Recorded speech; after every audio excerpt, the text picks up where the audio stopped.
O Instituto Brasileiro de Geografia e Estatística divulgou nesta quinta-feira os números do segundo trimestre do ano de 2020. Eu vou começar trazendo o destaque da carne de frango. Carne de frango teve uma queda. É o que eu vou mostrar rapidamente aqui na nossa tela. Você vai saber como é que ficou esses dados para abate para frango. Você vê aqui um volume de abates de 1 bilhão e 400 milhões de cabeças de frango, uma queda de 1,6%. Isso em peso carcaça representa 3 milhões 210 mil toneladas, ou aqui uma queda de 4% de acordo com os dados do IBGE. Já o abate de suínos foi o que subiu. Suíno subiu o abate. Vamos ver os números aqui em relação ao que aconteceu no segundo trimestre. Eu trago aqui os dados de 12 milhões e 70 mil cabeças que foram abatidas, elevação de 5,9%, o que trouxe um equivalente de carcaça de peso de 1 milhão e 100 mil toneladas, ou alta de 8,2%. Mas o que nós queremos saber mesmo é sobre o abate de bovinos.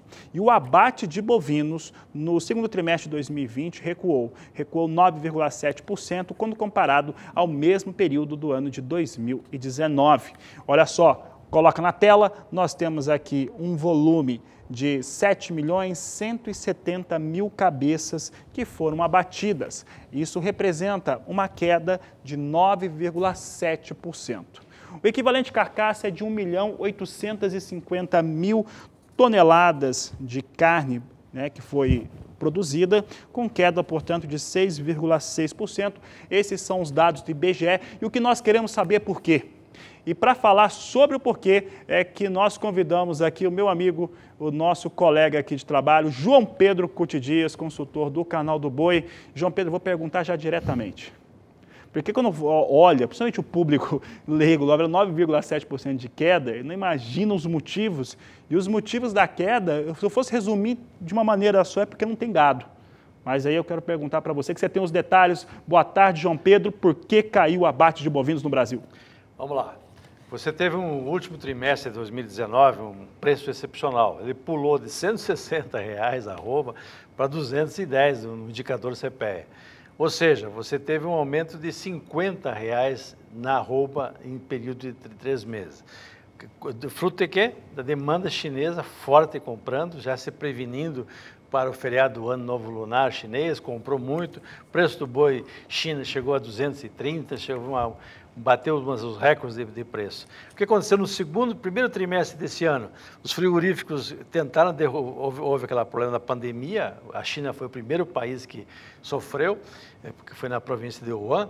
E o que aconteceu? Na cidade de Wuhan, você parou, trancou um pouco as exportações para a China em função do movimento nos portos, a quarentena obrigatória que a maior parte do território chinês teve que fazer. Aconteceu o quê? Aconteceu que os frigoríficos derrubaram o preço, veio para baixo de R$ 200 no indicador. O que aconteceu? Nesse primeiro trimestre desse ano, seria o primeiro trimestre do pessoal e o preço do gado de reposição em alta. Vê os preços que estão correndo do gado magro, do bezerro. O bezerro foi de R$ 1.450 para R$ 2.000 o preço do indicador.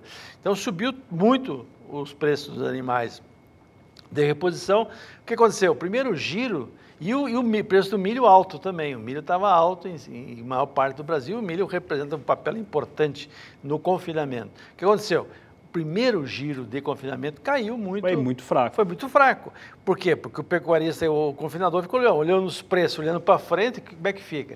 Não, o importante, João Pedro, só para te interromper um pouco aqui, que o Canal do Boi aqui no Agricultura BR, a gente já falava disso, que o primeiro giro, ou primeiro tombo de confinamento, aliás, como todos eles, seriam fraquíssimos, seriam muito baixos por conta de todas essas questões que você colocou agora. Dá para colocar aí que o número de animais confinados no Brasil em 2020, ao final do ano, será até 35%, 36% inferior àquilo que aconteceu no ano passado. E não é maior porque o segundo giro está bom. Hoje você tem a maior parte dos confinamentos cheio. Então essa carne vai entrar no mercado em setembro, outubro, que vai ser a carne dos confinamentos. Então o que aconteceu?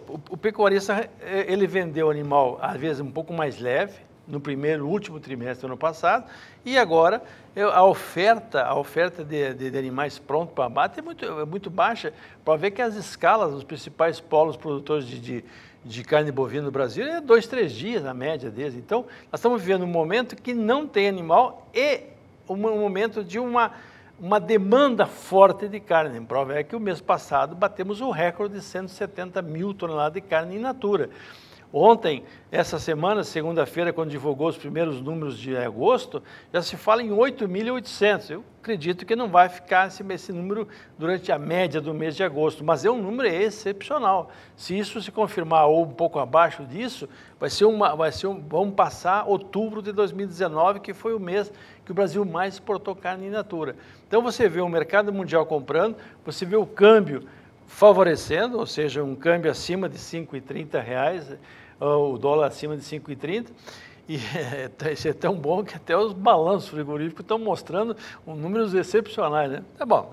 Eles sempre ganham mais. É bom que eles ganhem dinheiro, mesmo o pecuarista fica um pouco mais tranquilo, que vai receber na hora certa. Então, o que nós estamos vendo hoje é a falta de animais e um mercado externo forte. Havia uma expectativa de que a pandemia iria prejudicar muito a demanda no mercado interno, mas não está acontecendo isso. Não sei se foi essa ajuda emergencial, alguma coisa que aconteceu, que o mercado interno não caiu conforme as primeiras expectativas. Mesmo na época forte da questão da pandemia, que os principais estados, São Paulo hoje é o 38% do mercado de carne bovina no estado de São Paulo, fechado e tal, mas não aconteceu isso. E também a exportação crescendo forte. Então, hoje o preço do boi está forte, está firme, a demanda é boa, tanto no mercado interno como principalmente exportação. E o segundo semestre, normalmente, a exportação é mais forte do que no primeiro. O primeiro já foi bom e o segundo, então, a expectativa é muito positiva.